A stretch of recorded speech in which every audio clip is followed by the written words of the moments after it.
Free stock market समाचार, तारीख 7 जुलाई 2026।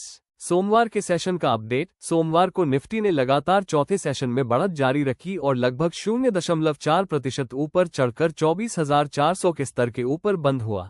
Q1 के अपडेट से पहले मेटल सेक्टर में तेजी रही और बैंकों पर भी नजरें टिकी रहीं।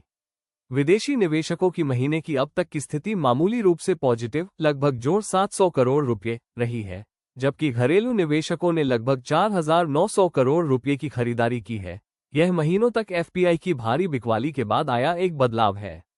एम्स जोड़ 3.4%, अल्कोहलिक बेवरेजेस जोड़ 2.6%, it large cap -1.1%।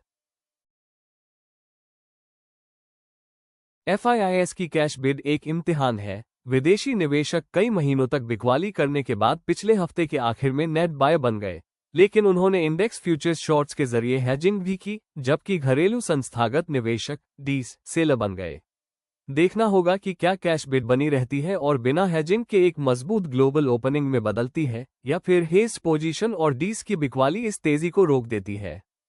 Cochin shipyard के सरकारी OFS पर सबकी नजर है। राष्ट्रपति 1,400 रुपये के फ्लो प्राइस पर 5.04% तक हिस्सेदारी बेच रहे हैं।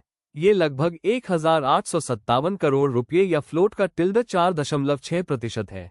नॉन रिटेल डिमांड और मार्केट प्राइस पर मिलने वाला डिस्काउंट इस डिफेंस PSU की बिक्री का माहौल तय करेंगे। US energy information administration EIA की short term energy outlook report आज आने वाली है। ब्रेंट क्रूड की कीमतें अभी 3 साल के निचले स्तर के करीब है।